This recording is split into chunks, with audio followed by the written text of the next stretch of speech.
right, I think that we probably should get started since it's already a minute after 11, and I would like to leave some time for us to ask questions and to have a conversation about the social sciences.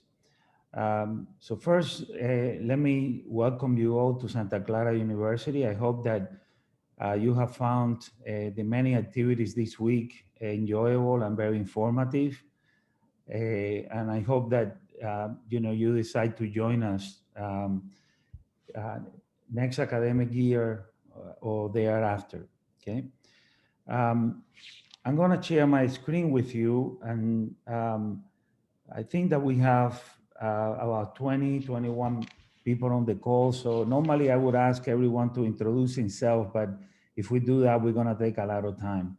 So, and I'm sure that you have a lot of questions and you want to hear a lot of the information. So if you don't mind, we're going to skip the introduction, at least asking you to introduce yourself.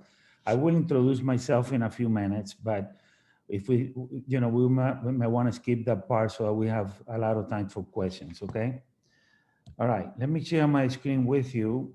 And I hope everybody can see it. Okay, so let's see here. All right. So, all right. Let's see.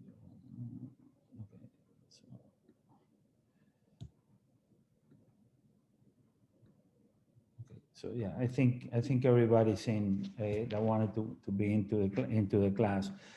So all right. So let me tell you a little bit about the presentation today. I'm gonna divide. We have about 45 minutes. I have time to meet with you afterwards, or to extend the meeting if you have time. Basically, we're gonna divide the presentation. I'm gonna divide the presentation into two sections. The first is to tell you a little bit about how the social sciences in Santa Clara University are organized, how we teach social sciences, and then I'm going to give you an example from one of my courses. I teach courses on immigration and social theory, so I'm going to give you an example of that, just as an illustration on how we do things in Santa Clara. So first, as I said before, let me introduce myself. My name is Enrique Pumar. I am the Faith Boyle University professor in the college and in the university, and I am the chair of the sociology department. I hope some of you will be interested in sociology. We love to have every one of you. My contact information, the best way to contact me is via email. So you could write to epumar@seu.edu, and I'm happy to answer your emails, any questions you have, provide information, or if you wish, we can set up another meeting where we could talk about anything that we discussed today more at length and more in detail, and answer your particular questions. And I also put my faculty page. Every faculty at the university has a faculty page. So for me, it's very easy. If you Google sociology at seu.edu and then put faculty or sociology faculty, you will see my page in there, okay? All right, so the first part of the presentation is about the social sciences at Santa Clara. Yeah. The social sciences at Santa Clara are basically, we are all housed in the College of Arts and Sciences. The university has 6 colleges. It's organized around 6 colleges. Arts and Science is the largest, and is supported by 27 departments, 8 interdisciplinary programs, and over 400 faculty. Okay.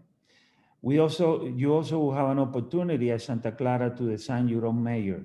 If you don't find anything that we offer, or even if you can combine majors, have a double major, and you don't find even after that, if you don't find anything that satisfy your interest, with the supervision of the faculty, you can design your own major in Santa Clara. The student-faculty ratio is 7:1. This is one of the advantages of attending Santa Clara as opposed to other school. You will have a very close and intimate relationship with all the students as well as with the faculty. Everybody that basically teaches at Santa Clara has a terminal degree, which basically in the social sciences means that we all have PhDs. Okay? We don't have graduate students to teach our classes. And then you will have two set of advising as well. So you could basically go to the Drama and Advising Center, where all the students are advised by appointment, and you will be assigned to an advisor depending on how, if you declare you major or if you are undecided. And once you declare you major and you basically move to a department, every department which has a set of advisors which are also faculty members, and you will be assigned an advisor. You can come in and talk to us anytime you want, but you are required every quarter to come and visit your advisor so that you can plan your schedule and to make sure that you're making progress, completing all of the requirements of the university. Every class at Santa Clara University follows, and I should say every social science class at Santa Clara University follows a particular logic. And this logic consists of 3 steps, generally speaking. First, you're going to take some foundation courses to basically provide you a gateway into the majors and the different disciplines. Then once you have satisfied that, you move into the electives, and you're going to have plenty of choices there. And the electives are supposed to give you depth, so you get to discuss a particular issue more in depth. And then during your senior year, you have to take a capstone or a senior seminar experience. And these are courses where with only a handful of students, sometimes as few as 3 or 4. I, for example, taught a senior seminar with 3 students. And in the seminar, you will be basically able to apply everything that you have learned throughout your academic career at Santa Clara and in your major. So you have foundation, depth, and then everything comes together with the application in your senior year. The social sciences at Santa Clara are rooted in a liberal arts education. Liberal arts education offers many advantages over vocational training. One of the most important advantages is that you will be taught transferable skills that you will be able to transfer into anything that you want to do in life after you graduate at Santa Clara. So if you want to go into graduate school, you will have a very strong foundation. If you want to go into the labor market, you will have some transferable skills that are very desirable. And most companies, once you begin to work with them, they prefer to train you. So then you can become specialized in the way the company operates and in the culture of the company itself. So Santa Clara will give you a strong foundations and transferable skills that could successfully be applied to pretty much anything you want to do. And these transferable skills consist of the following: a cultivation or an interest to explore many different angles of the same problem, of the same issue that you're trying to analyze, to reflect, critical thinking, and an effective way to communicate anything that you research, or any findings that you have in your research. Basically, you also will have an opportunity under these rubrics of the liberal arts approach you have an opportunity to work with faculty. Santa Clara, the faculty is encouraged to work with the students.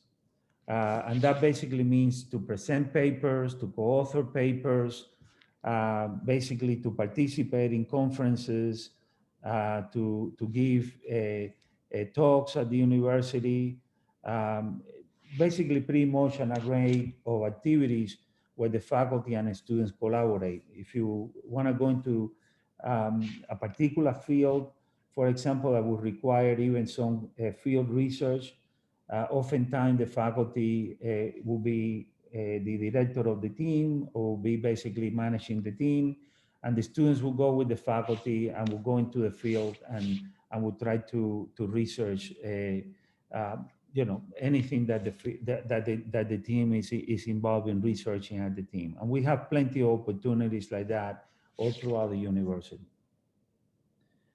Okay, so one of the learning objectives of the liberal arts is to basically invite the students to explore a contemporary problem from a multidisciplinary perspective, to apply innovative research skills and methodologies, and to try to discern important lessons that you will be able to share with others. I put here an example from an economist, even though I'm a sociologist. This is an economist that passed away some time ago by the name of Joseph Schumpeter, and he coined the phrase creative destruction. And the reason why I use this particular phrase is because one of my favorite examples of the contribution of a liberal arts social science perspective is with the question of technological innovation. Oftentimes, when we come up with new technologies, we forget about the professions and the individuals that are displaced by technology. So one of the questions that we ask in the social sciences is, who is displaced and how are we going to remedy the displacement caused by technological innovation? That doesn't mean that we are against technological innovations. That simply means that we need to think about the consequences that technological innovation bring into our lives, and the many professions that sometimes disappear because technology makes them obsolete. Okay, and we can have many examples like that. At one point, everybody, had a handheld calculator. Now the calculator is in our phone. So people who work with calculators are very, they have to reinvent themselves because the phone basically replace a calculator, or for that matter, replace, the camera where we used to take pictures. Okay. So that's very important to keep in mind. So we try to make sure that we understand that everything in life has consequences, and in many cases these consequences have social consequences. That's why we call our fields the social sciences. Santa Clara offers many advantages in addition to a small classroom setting and an intimate relationship with the faculty. Um, the university has, in addition to departments, it has centers of excellence, 3 centers of excellence. One of them, the Markula Center, talks and try to encourage the application of ethics into pretty much everything we do. This is rather unique in higher education. And then you have centers of excellence and programs that support your experiential learning. And we believe very strongly in engaging you into social justice initiatives. So you'll be able to get engaged in the community. We have many programs and fellowships to do that. And even if you want to go beyond your own communities and engage globally, we also have many opportunities for students to engage around the globe, including doing internships in other countries. All right, so let me move into the case studies of immigration, and that will give us plenty of time for a conversation about any questions that you have. So as I said before, one of the courses that I teach is a course on immigration that is called Immigrant Communities. This is Sociology 180. And basically what I did here is to write the objectives of the course. And the objectives of the course are pretty much straightforward. We try to study different approaches to global migration. We try to understand the ties and the relationship between the local and the global processes. We encourage students in that class to approach immigration from an ethical and humanistic perspective. We have an inclusive number of diverse readings. And then we also incorporate into the course experiential learning. And by experiential learning, we mean a number of things, bringing experts to the classrooms to talk to you about one specific aspect of migration, or for that matter, sometimes going into the community and working with community partners that support different immigrant populations around Santa Clara County. Okay. And then finally, the course outcomes. So if you take this course in the social sciences, we hope that you learn a lot about the history of migration.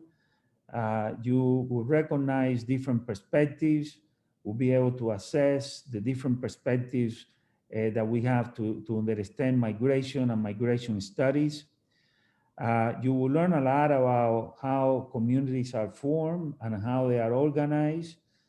We pay particular attention to what we call ethnic enclaves, these are communities that are basically populated by immigrants. And then we pay a lot of attention to contemporary issues. And some of the contemporary issues are the question of transnationalism, inequality within this communities, the question of displacement, and also the question of crime. Okay. And then finally, we study also the question of assimilation and ethnic identity, which is a major concern for many immigrant communities. Okay. All right. So in essence, this is what what my presentation was all about. It was just to give you an introduction of the social sciences. I'd like to know if you have any questions. I am happy to expand on anything that I have said, but we have about 20-25 minutes for questions, so I'd like to know if I can answer any of your questions at this time. And I'm going to stop sharing my screen so that I can look at everyone.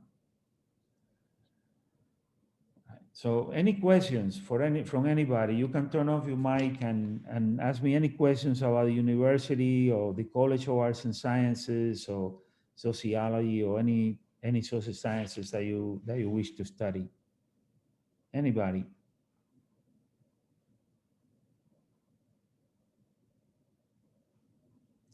Is anybody interested in studying, for instance, anthropology or Allison? I was wondering if there were quote unquote major requirements for certain classes. So, like, for example, you have to be a sociology major to take certain courses or stuff like that, if that's a thing. Sure. That's a very good question, Alison. I appreciate that very much. So when you come into Santa Clara, every student is supposed to fulfill 3 requirements to graduate. The first requirement is that you have to take 174 units of courses. Our courses are organized into two different levels, what we call lower division courses, in which university gives you 4 units, and upper division courses in which the university gives you 5 units. In addition to that, to fulfilling the minimum amount of units required for graduation, every major is supposed to pass or take courses in what we call the core, which I will tell you in a minute. And then finally, everyone is supposed to have a major and fulfill. I unfortunately can't hear you anymore Sure. Okay. for some reason. Just, just give me 1 second, please. Okay. Yes, I can hear you now. Okay. Can you hear me now? Yes. Okay, good. So what I was saying is that you need to take a number of units to graduate. It's 174. And then after that, you need to pass it, you need to take courses in the core. And then after you take courses in the core, you need to declare a major and fulfill the requirements of the major. Now, what you were saying is something sort of related to what I was trying to explain, which is that a lot of courses, a lot of, most of the courses in Santa Clara do not have prerequisites. And by prerequisite, what we mean is that you're not required to take one course before you take the course that you decide to take. Okay, so you could take pretty much any courses you want, even if you're not a major in that discipline. So if we offer a course on, say, for example, sociology of the family, and you are interested in taking it, or you are majoring in psychology, you probably want to know more about the family. So you would take one of our courses, and one of our majors would take a psychology course, and that would count as one of your electives. So students are, have a lot of opportunity to take courses across disciplines. And this is, again, one advantage of our university, that we try to give you multiple perspectives of the same problem. Finally, I think it is very important for everyone to know that the majority of our students double major in Santa Clara. So for example, we have 105 majors in sociology, and out of the 105, I would say 100, without exaggeration, have a second major. They major in sociology and history, sociology and business, sociology and psychology, sociology and economics. This is very, very, very easy to do at Santa Clara, because oftentimes the electives fulfill two major requirements at the same time. So when you take one class, you're fulfilling two requirements at the same time, and that allows you more time to double major and to progress in your discipline. Okay. Thanks, Thank you Alice. very much. Thank you. Thanks so much. Anybody else? Any other questions, please?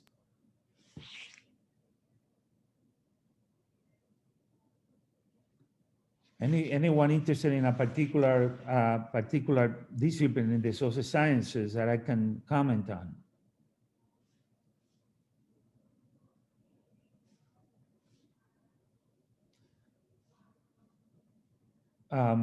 What are you? Can anybody volunteer what they would like to study, or what you think about studying in Santa Clara if you decide to come to our university?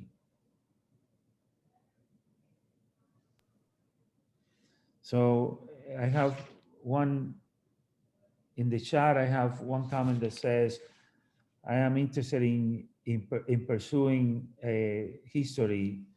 I was wondering if you could talk about it. So I can say a few words about history. It's not my discipline, but they are located in the same building, and I collaborate with them a lot. One of the professors in the history department is also the head of the honors program, and I teach in the honors program, so we have a lot of interaction. The history major is pretty much organized in the same way that I described before. When you come into Santa Clara, you will take some general history courses, and then once you pass those, you will go into a bunch of electives that would specialize you, whether you want to study European history, American history, or one of the many area studies that we have. And then you basically, by the time you graduate, you will be able to study, to take a senior seminar. in which you will basically identify a research project, and the history professor will guide you along the way so you could learn from your own, from doing research on your own projects. So that's basically the same organization that many other disciplines have at Santa Clara. With regard to that, I can tell you that our history department is very strong in American history. From what I have taught to them, and again, I'm not a faculty member in the department, but from what I have taught to them, they're very strong in American history and very strong in intellectual history, which these are the history of ideas. And right now, they hire a new faculty member that is doing basically migration studies, like I am. So I hope to collaborate with her more closely. Okay, that's as much as I can tell you, quite honestly, from the history department. So let I me have a see. question. Sure. So my daughter is really vacillating between doing, and she's sitting right here too, but psychology or business. Okay. And for psychology, what are like business opportunities out there without having to go get like a master's and in graduate school? Sure. Well, I'm glad that you asked that question. I have three sons, and one of my sons majored in psychology in another university, because I was teaching in another university at the time. And he took something that I didn't know existed. He concentrated in something that is called industrial psychology, which the way he describes it to me is almost very similar to getting an MBA or getting a business degree. It turns out that industrial psychologists study the human interaction within organizations, and specifically in business. I can tell you from personal experience that my son has not had any problem getting work. In fact, he works right now in Wall Street doing international banking. Very, very happy there.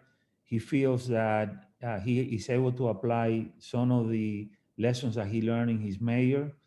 For him, it was very rewarding to major in psychology at the time. So he went into baking, even though he did psychology as a major. Correct. So he must have taken some business too, or just that was just where he landed. Well, no, he like most students, he didn't do a double major, but he do a major in business. I'm sorry, a major in industrial psychology and a minor in management. In management, okay. So industrial psychology, that's the name of it. Yeah, well, in the university that he attended, it was called industrial psychology. I assume that is a field within psychology. Again, I'm a sociologist. I don't know a lot about it, but I don't know as much about psychology, right? but it's I understand that it's pretty much, I'm sure it's similar or the same in many other places. So Right. yes, I'm sorry, I interrupted you. So at Santa Clara, you feel like you could do like, or any university, a psychology major and be done in 4 years and potentially be employable without having to do like grad school to go be like an upper level, like psychiatrist or, whatever. Yeah. Or So psychologist. the short answer to your question is yes, but I want to be very, very frank with everyone here in the call. I would not guarantee in this day and age. I think what I mean, right? Yes, sure. In fact, I tell you, I went through these open houses, and knowing what I know, if anybody would guarantee that one of my sons who have work afterwards, I would not go to that place, or not encourage him to go to that place. I think anyone that is sincere cannot really make a lot of guarantees about the future these days. What I am willing to say is that we will give every student, whether they are in psychology, sociology, any other discipline, a very, very strong foundation. And because of the reputation of the university, the students that I know, I don't have the percentages of all the majors, but the students that I know get jobs, and if they don't get the first choice, they get the second choice right after graduation. Okay, thank you very much. Do you also see them psychology majors specifically? And I know you're sociology, but like, do you hear of them getting internships in throughout school too? Like, is that are th- are there internships in that field? Yes, of course. Okay, Internship. The university is very strong in internships, and many disciplines require an internship to graduate. So, for okay, example, in my department, and again, I'm sorry that I bring this back, but this is what I know best. right. Uh, in my department, we require every student to do an internship before they graduate, and we Wow. have a faculty member that is the internship coordinator that facilitates the process of getting the internship, getting credit for the internship, and also the process of for the students to get, to attend, to enroll in the internship course, and for that matter, to make sure that they do such a good job that we can, we are able to continue to send the students to that place. I Okay. can tell you that in my major, all of the seniors that take internship, which generally fluctuates between 14 and 17, half of them get a job in the place where they do an internship. Okay. And this has been the case since I arrived at Santa Clara. We also, by the way, and I assume that in many other programs is very similar. In my program, we offer the students 3 internships to pay for the cost of doing an internship. Three fellowship to pay for the cost of Oh, an get internship. fellowships. Okay. Yeah. So the program, the university has if any you or anyone sends me an email, I can send you the link to this. So you see, the College of Arts and Science has a program that is called the REAL program, REAL. And this is an initiative that started 2 years ago, in which we said we want every student in the College of Arts and Science to get an internship, and we are willing to fund the internship experience so that financial situations, regardless of what they are, would not be an impediment for the students to do an internship. Oh, And that's so helpful. we're very proud of this. Our alumni contribute money to this, and donors contribute money to this. And as far as I know, every student that applies gets some sort of funding. Okay. I think I have one last question for Sure. someone else. Okay. So I know you said a lot of the kids double major there, and that's very, very common. What about if they're two very separate majors, like psychology and minor, like and business, basically to like pair those together? Is that a lot more difficult because you don't have the same core classes? Not really, because the core classes are very different, but the electives overlap somewhat, and because of that, one elective can generally count for 2 university requirements. So that allows some time for the students to progress through 2 different disciplines.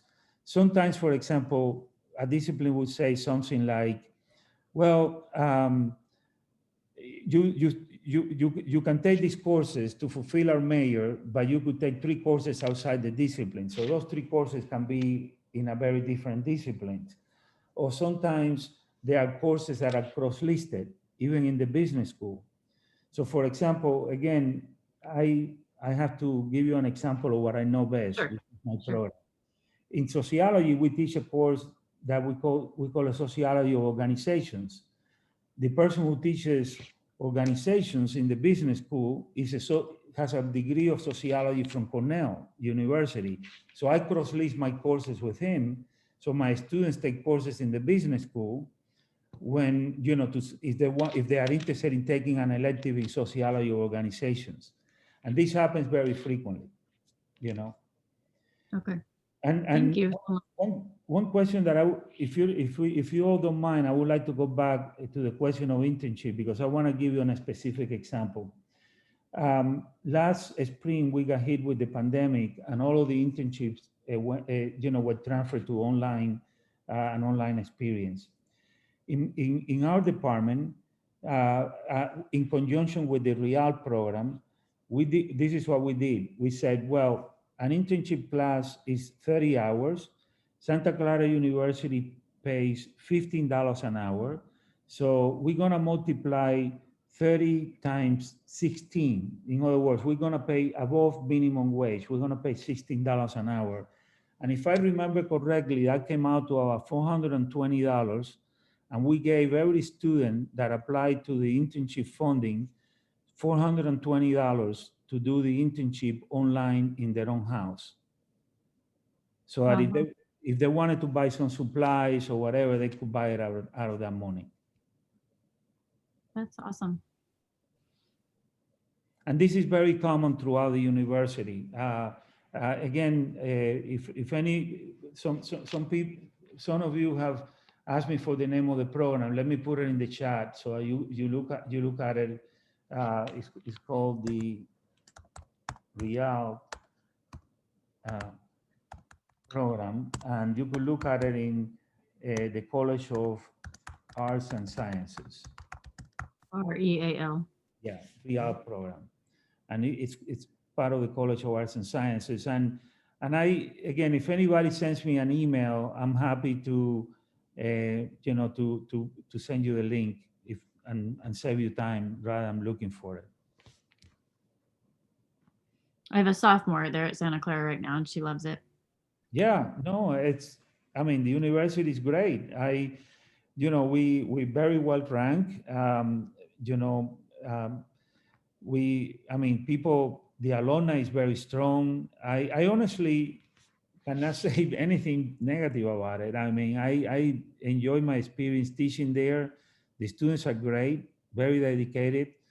And they seem to be very, very happy, because after the graduation, they stay in touch with us and they come back. And so, I mean, for every indication that we have is that the students are very, very happy with what we offer. I'm glad she's happy. Yeah, she's doing great. Maybe the next one just isn't sure. Does she want big or small, or it's big choice. Yeah. Right. Well, thank you so much. No, you're welcome, Michelle. We are what we are. We have 9,400 students. So it's a mid-sized university, but because of our location, our students interact with many students from other universities. So it's very common that they would take, the car train and go to Palo Alto, or if they go to downtown San Jose, they interact with students from San Jose State, and so on and so forth. Our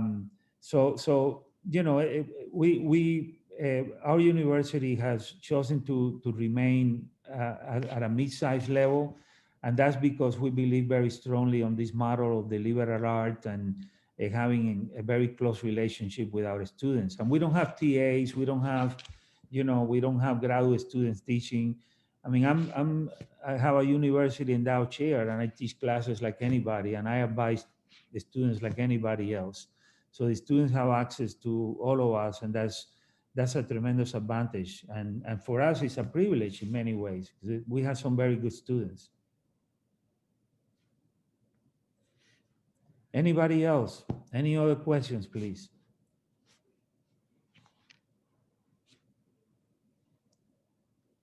So I was asking before, do any of you have an idea of which programs you would like to at least consider once you come here? Would like to share? Anybody would like to share that with us? So I'm thinking of doing biology, or maybe if I make a major of zoology. But I happen to also really like sociology and religious studies. Wonderful. So that's why I was asking about if I could take courses in those even though I was planning on majoring in biology. Sure. Well, you know, the one thing that we have in common with biology is environmental studies. So we have a faculty member in our program that teaches environmental ethics. And in fact, he's going to teach a course, a colloquium on environmental ethics in the winter quarter. So that's something that we do have in common. And we have several students that have double major in biology and sociology, concentrating on environmental studies. So that is possible, but to be honest with you, as far as I know, environmental studies is really one of the few things that will bring all of us together, you know, these two disciplines together. And in terms of religious studies, we do have a lot more in common with them, because we have two faculty members that teach sociology of religions, and one teaches comparative religions. So our courses are cross-listed and support, you know, if you take our courses, that would basically mean that you could satisfy requirements in the religious studies program and in sociology as well. So we do have a lot more in common with religion, because, you know, it's more of a social science or humanity. But with biology, we do have a lot of things in common with regard to environmental studies, if that's the area that you are interested in.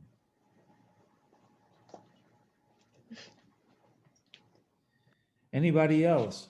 Any other questions? Any of you interested in studying abroad?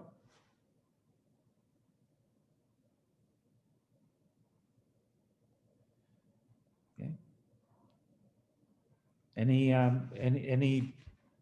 other questions about any discipline, or how, you know, any other programs within the social sciences that you would like to ask me this time?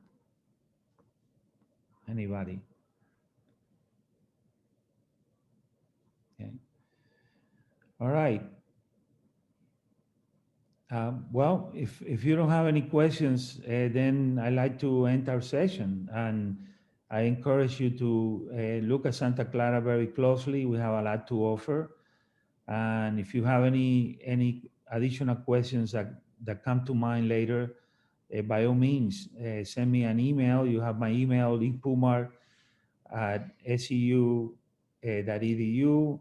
And I'd be happy to talk to you. And if you need to set up or want to set up a meeting, Zoom meeting, we're happy to talk one-on-one as well.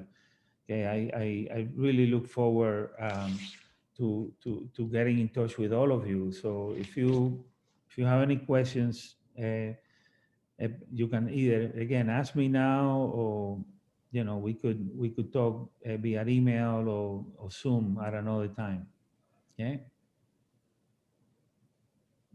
Is everyone okay? Okay. All right. Thanks. Well, thanks so much for attending this session. I look forward to seeing you around campus. Thank you.